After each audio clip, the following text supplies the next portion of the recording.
Welcome to the PI show. My name's Harry Nowicki and I'm with colleagues Tony Carbone and Paul Czarnota. Paul's a special guest and Paul is, dare I say, an expert on superannuation. And superannuation in a particular area which is insurance for total and permanent disability benefits. I think we've said this before, but Paul Keating, our Prime Minister up until '96, he brought in compulsory superannuation for Australian workers. Attached to that was often a policy of total and permanent disability benefits. So there's an insurance part of a superannuation being a member of a super fund. So people should be aware that if they get involved in a car accident or work accident and they cannot work, that pursuant to their superannuation policy, they may have other insurance benefits. I think a number of people, when they're injured, Harry and Tony, are they consider initially work cover, they consider TAC, but they might not necessarily consider superannuation. That's right. There are options for assistance from superannuation. You know, you've got, as a start, you have employers, most employers and most workers have superannuation funds set up, and they pay 9% of their average salary, or their salary, 9% of their salary into a superannuation fund.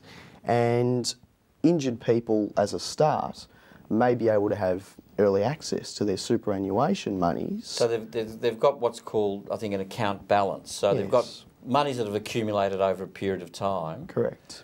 And what can they do? Can they just ring up the fund and say, I want my money? Well, there's a number of ways you can go about it. Most funds allow a withdrawal for permanent incapacity, which generally requires the signing of 2 medical certificates from 2 of your treating doctors. It might be your treating GP and a treating psychiatrist, or a specialist, an orthopaedic surgeon.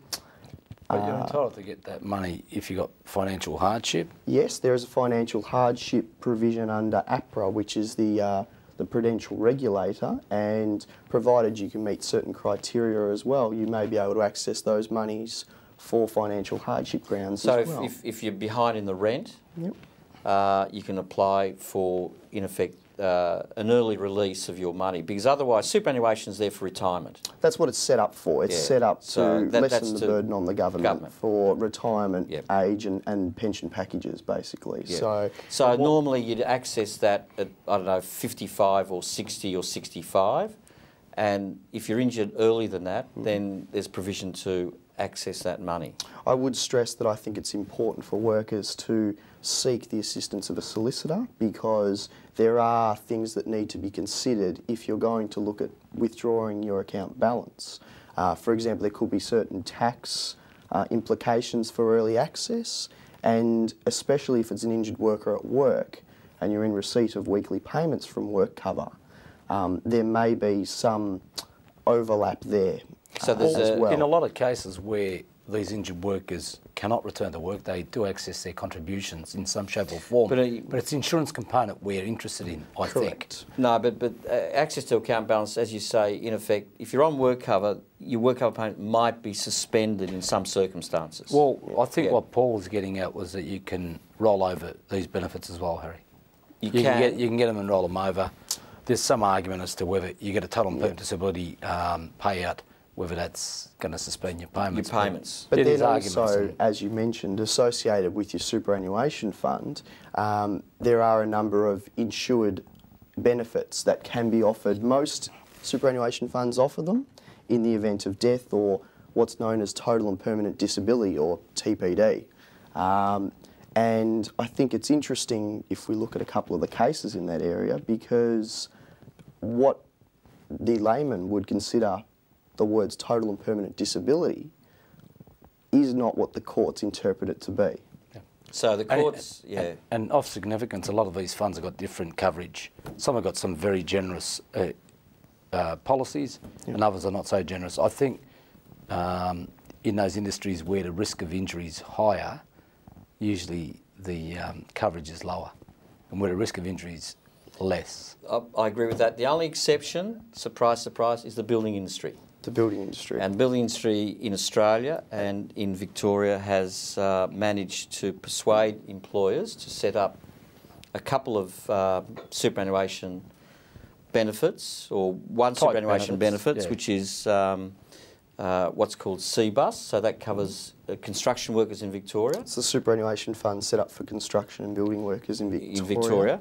And the second part of the benefits is what's called IncoLink, which is a redundancy fund. And if you can't work in the building industry, then in some circumstances you might be entitled to a lump sum. Depending a pretty generous lump sum. Depending on what the enterprise bargaining agreements are that pertain to your particular employment, there are, as you mentioned, some significant insurance benefits that you could put in a claim for and obtain through the IncoLink scheme if you're an injured worker.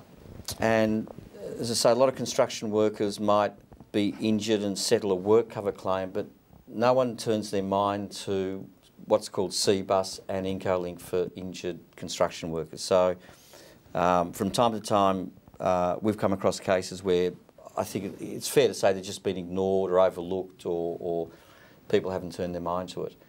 Paul, how long do people have to claim CBUS or IncoLink? Well, I mean, you can. There are certain cases that are out there that say that you can make a claim sometime after you've been injured, and depending on what the decision says, there's no, if you like, rigid time limits. There's no rigid time limits out there. We've seen some cases where people have been injured in, you know, the 1980s and the 1990s, and they've still put in claims, and they've had them successfully approved, or they've applied to the courts, and the courts have stepped into the shoes of the insurer or the fund trustee and made the decision on their behalf to pay out a benefit. Or they've remitted it back to the trustees. Yes, as a general rule, they can't make the decision. No, they only substitute their decision for a trustee if they don't trust the trustee to do the right thing. Correct. Yes. That's the way I've read these cases. Yeah, but increasingly the courts, I think, do substitute their decisions. It's quick and effective, and brings it to finality, if you like. It does. Harry, we've got to go to a sponsors break, I think. We've got to go to a break, and after the break we'll come back and talk a bit more about superannuation benefits and insurance.